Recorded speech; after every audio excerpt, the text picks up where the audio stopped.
Assalamualaikum warahmatullahi wabarakatuh. Salam dan bahagia selalu. Saya Nurnalisa Novita Panigoro SPD, calon guru penggerak angkatan 11. Pada video ini saya akan memaparkan tugas A, eksplorasi konsep pada modul 1.2.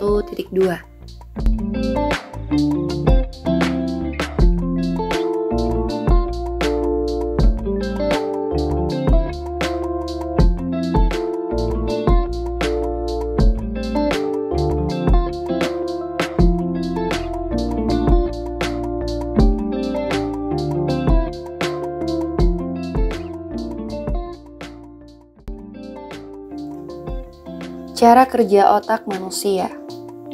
Dalam otak manusia terdapat susunan otak yang serupa dengan otak mamalia, otak reptil, dan otak primata, yang terhubung dengan otak luhur manusia.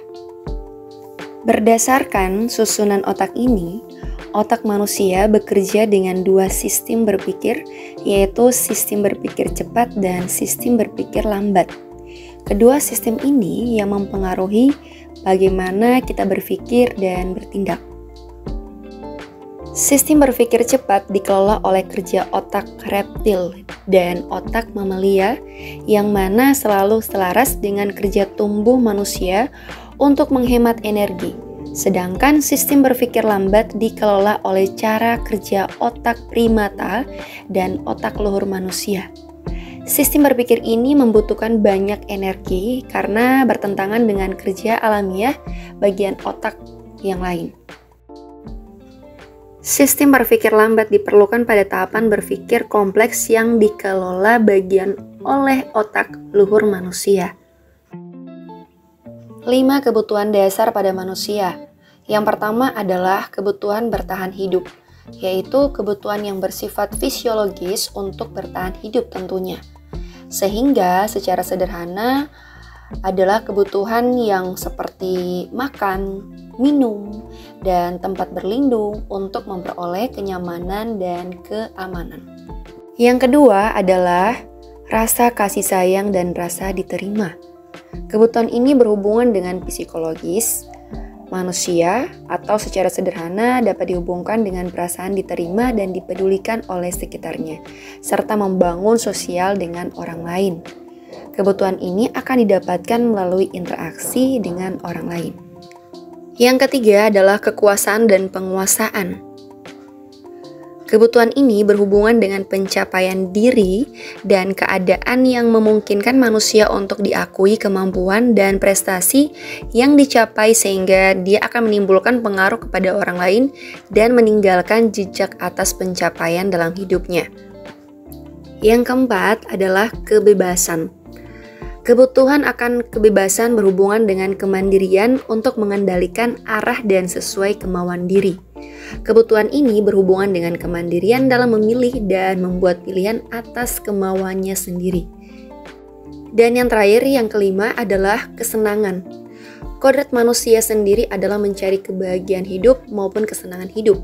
Kebutuhan kesenangan pada dasarnya adalah mencari rasa senang atau kegembiraan yang dapat dicapai melalui interaksi diri maupun interaksi dalam lingkungan sekitar. Tahap tumbuh kembang anak beserta pengaruhnya pada pembentukan kebiasaan anak. Oleh Bapak Ki Hajar Dewantara membagi periode usia anak ke dalam 3 tingkatan jiwa tiap 8 tahun.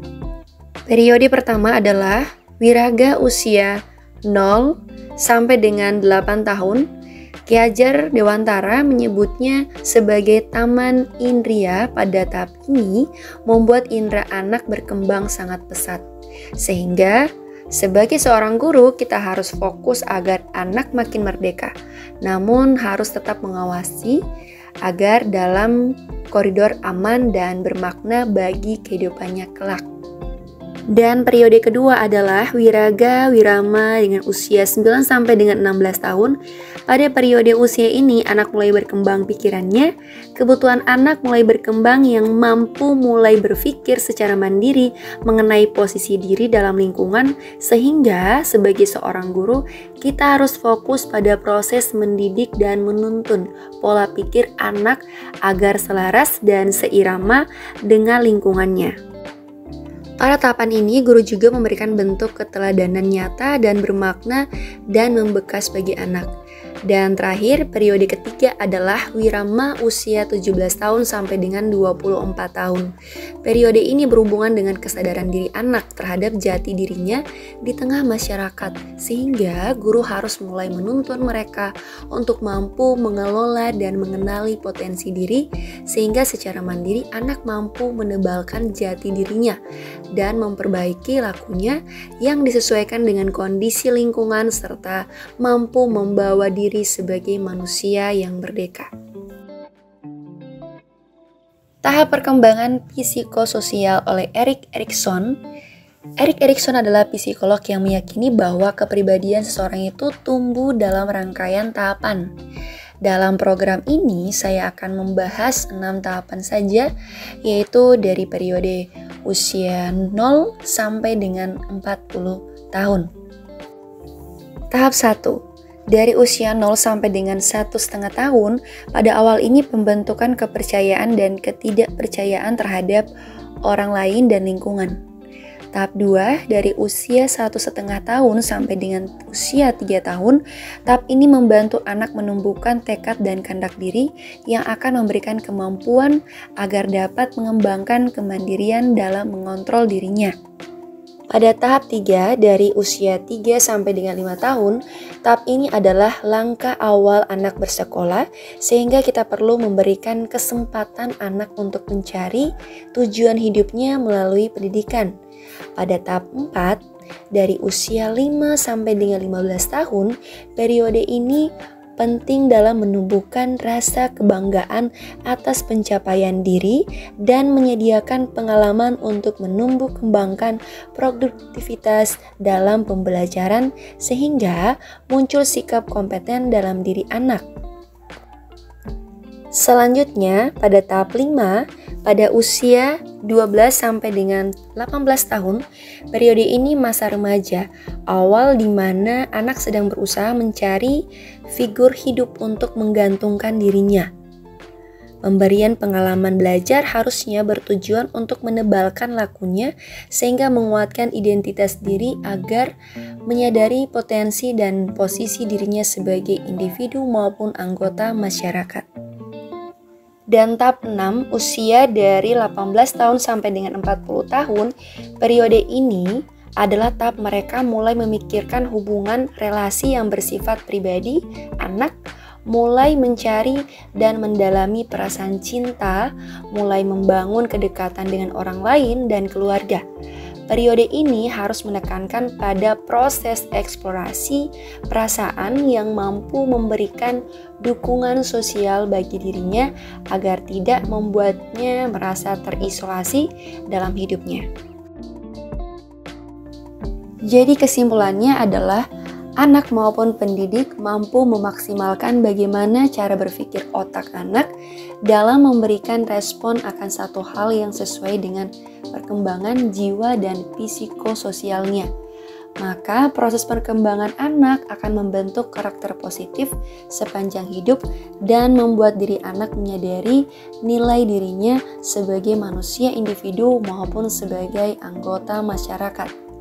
Ketika semua aspek ini dapat terwujud, maka anak dapat memiliki nilai-nilai hidup untuk bekalnya di masa depan dalam mewujudkan dimensi profil belajar Pancasila.